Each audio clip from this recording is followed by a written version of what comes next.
Some things in this world are just too powerful. They will send you on a cataclysmic journey where hours become days and days become weeks of your life gone. I'm talking about League of Legends, old school RuneScape, or Age of Empire levels of evil, where you'll try calling your priest or your therapist or your wife. Well, maybe not your wife, because she would have already left you because you spend so much time on these certain things. And I know that about myself, so I try and avoid certain things that I know I'll just go headlong and you'll never see me ever again. And there's something that I've known about for a while, people have said I should check out, and I have wholeheartedly and resoundingly stood firm against this, knowing I didn't want to see years and weeks of my life go by.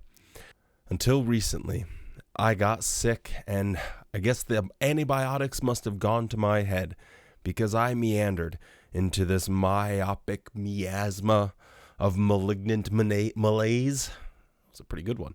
And I opened Pandora's box, and I don't believe that there's going to be any shutting that from here on out. See, what I'm talking about is JW Talk. This is a forum on the internet where current believing Jehovah's Witnesses get together and talk about their thoughts on current events, what's going on inside Watchtower, and weird hypotheses that they come up with about the past and the future. Imagine it's Reddit, but full of believing Jehovah's Witnesses, sometimes arguing over the silliest things. And boy howdy, have I had some fun and giggles on this over the last day and a half, so let's talk about it.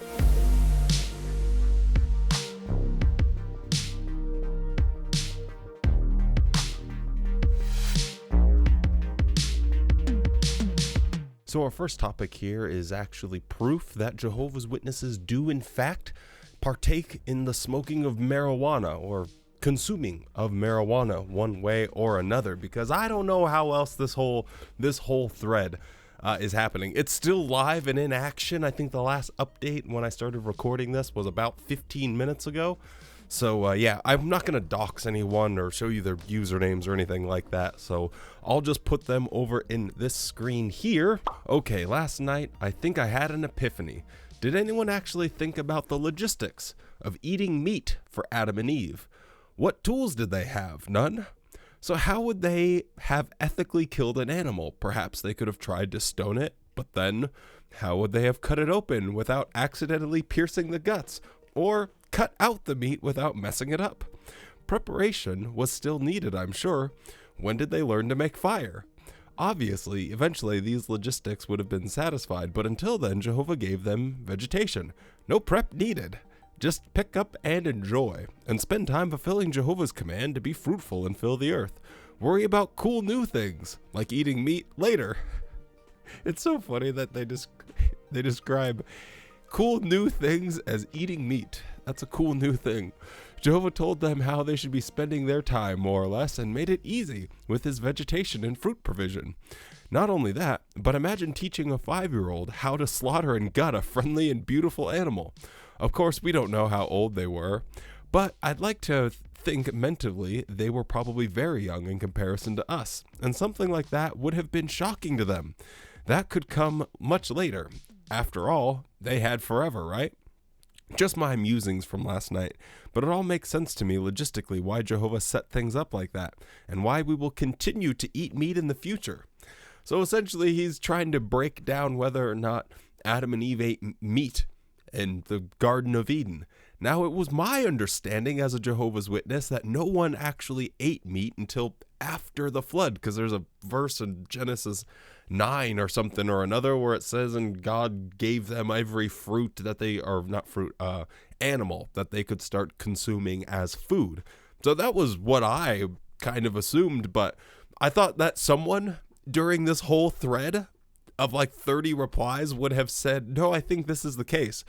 But no one did. No one brought that up. So maybe I am a little bit crazy here. Maybe there was some new light that we didn't quite understand. But I think this is essentially coming from a place where they don't want to be vegetarians whenever they get to enter into their own Garden of Eden.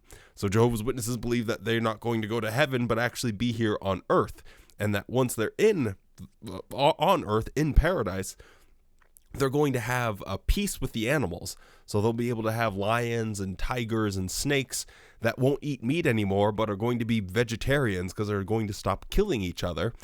But I think Jehovah's Witnesses, maybe some of them, would like to think that they could continue to be carnivorous. So yeah, I guess that's where this is coming from. But man, it gets absolutely fascinating, the replies that this guy gets. So the first reply we get here is someone just says, Genesis 4, and then they go on to quote that and say, they had iron tools before the flood. They surely had knives. A quick slit of the throat and an animal will bleed out. Off to a great start. And then this person is very insistent in saying that was after sin. I was talking about before sin. I don't have it in here, but he puts it in like bold and caps locked. That was after sin. Because afterwards, all bets were off and they pretty much did what they wanted. But before sin, they had Jehovah tell them that the vegetation was theirs for sustenance.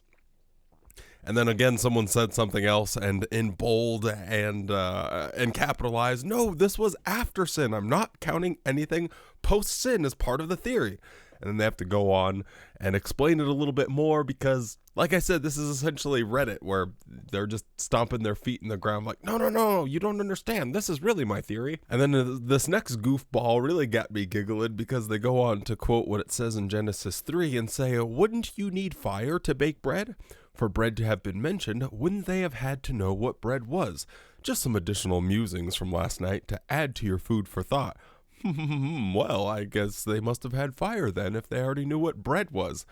And then as part of the tool debate, someone decided to throw in a picture from the Bible story book of when Cain killed Abel. And clearly, according to Jehovah's Witness lore, he used some sort of rudimentary mallet.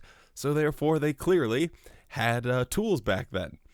Anyway, this is when things went completely off the rails. If I were in the garden and my goal was to kill an animal, I would try pushing it off a cliff. Sharp rocks at the bottom? Most likely. Bring it on.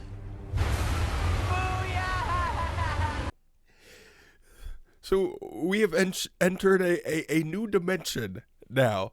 This person is envisioning if they were in God's peaceful, perfect world where their only job was to have sex and name the animals. And in all of this glorious simplicity, rudimentary elemental man, they're thinking to themselves, but if I saw a pig, old Porky's going overboard.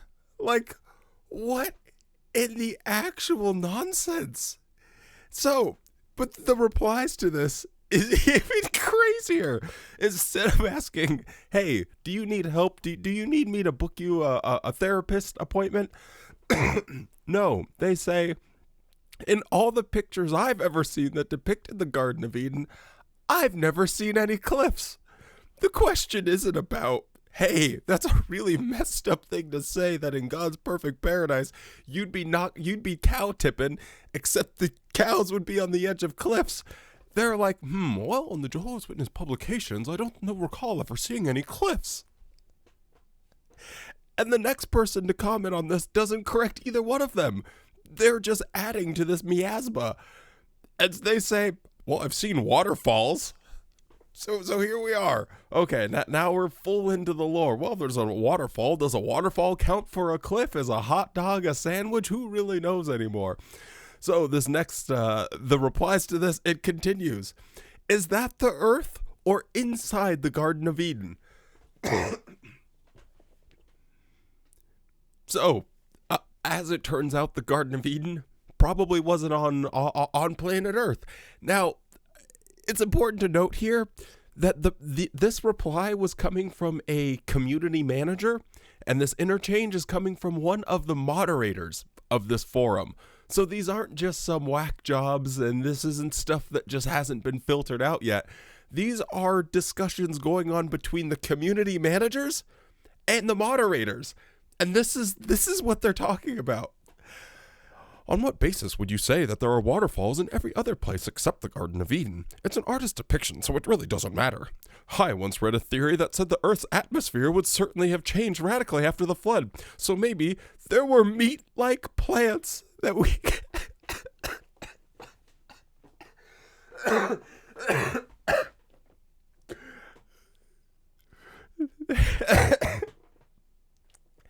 Oh my god. Okay. I'm gonna hold it together here. So maybe there were meat-like plants that we cannot grow anymore. But maybe that will be possible in the new world. And then someone adds this gif. That's just this hamburger tree. Here we are. Here we are on the Jehovah's Witness Reddit, where we're talking about hamburger trees. Well, I read a theory one time that there was actually these meat-like plants because bacon used to grow on trees. And my God, Jehovah loves us and he knows how much we love bacon, so clearly he would have given us a bacon tree. I mean, let's be sensible, people. Come on, we got to be reasonable. Of all of the delusional things to get caught up in a Reddit debate, now they're talking about meat trees. Meat trees. Oh, now... After all of this, you might be thinking to yourself, someone would come along and be like, hey guys, we're getting a little off the rails here. This is getting a little bit crazy. If someone on the outside sees this, they're going to think we're insane. But no, the next comment was, I'm loving this thread. It contains quite a few things I've wondered about. So, being diagnosed with diabetes, I thought a lot about what the perfect diet could be that fulfills our nutritional needs. Could that be achieved by just eating things that could have been picked like Adam and Eve did? I digress. Did humans take meat without taking into account Jehovah's feelings? But then Abel's sacrifice wasn't rejected. If killing animals was a no-no. Interesting subject, especially as the scriptures only provide a sentence here and there about life pre-flood. The problem is that you need 2 points to triangulate a third point. Good one, Moss. Yep, that's now we're asking the real questions. Well, in order to really triangulate this, we can't just use 2 scriptures. We need a third. That's how a GPS system works. Clearly, when we're trying to map out whether or not we're cow tipping on the edge of cliffs or if we're getting our cheeseburgers from a tree that Jehovah provided, we need a third scripture. God damn it. Can someone provide me a third scripture here, or else we're just speculating about our meat trees? Oh my goodness gracious. I want one. On my way to the nearest plant nursery. Edit. I wonder if it takes a special fertilizer. The only thing I could think of that they meant by this was that somehow, because Jehovah's Witnesses have this fascination with all the dead bodies during Armageddon, so after every non-Jehovah's Witness gets completely killed and wiped out, all of their dead bodies would be used as fertilizer for the ground. It's this weird fantasy that Jehovah's Witnesses have. The only connection I can make is that they are referring to the dead bodies of people at Armageddon growing meat trees. Soylent Green meat trees are people, apparently. And then the conversation continues. Life wasn't created to be complicated. It became complicated when they sinned. Then the original poster said, I like that a lot. It goes with my idea that we won't have electronic technology in the new world. But that's a whole nother discussion I've already had, and that's not the topic here. I'm going to have to find his hypothesis about not having any electronic technology, because that would be pretty interesting. And then this might be my favorite comment of all. A few more came about talking about, well, is meat really necessary? Would we have to have a meat included in our diet? Someone said, because meat is absolutely delicious. Fabulous source of protein, especially steak. I feel stronger after the first few bites. It's so satisfying and nothing smells better than roasting meat. Even Jehovah thought so, unless it's bread to go along with it. Paradise on the hoof. I feel stronger after the first few bites is one of the craziest comms I have ever seen. I can just imagine this person eating the first bite of steak and being like, oh man, just can someone give me some cement blocks? I'm going to go move those out back. I feel like I want to build a shed. I just had a burger. Hey, what are you talking about? I feel stronger. Like, think my biceps are getting bigger. Oh man, yeah, I feel jacked now. I just ate some beef. And then someone wanted to add to the nonsense by saying, I look at some vegetarians and vegans and I think they need a good piece of steak. Okay, sure, Sally from Sarasota, sure, yep, absolutely. Her name's not Sally from Sarasota, but yeah, look at a vegan and yep, that's what they need, a good piece of steak. And then some bah humbug person comes along and ruins all the fun, saying, we simply do not know if Jehovah would have eventually given us the gift of eating meat had Adam not sinned. Some witnesses have strong opinions on this, but this is all they are, opinions without scriptural support. Likewise, there is no need to eat, and then blah, blah, blah, blah, blah. So he comes along and throws down we have to have scriptural support here, guys. Come on, let's let our better senses take over. We need scriptural support. Anyway, what a fascinating and wild ride. This has been the JW Talk. If you guys enjoyed this video, let me know down in the comments and I'll make some more about this. Because, some of these hypotheses are very entertaining in my opinion. But with all that being said, stay safe, be kind. I guess eat a burger, don't eat a burger, or whatever. Just remember to love the things you love more than you hate the things you hate. And you better have a good ass day.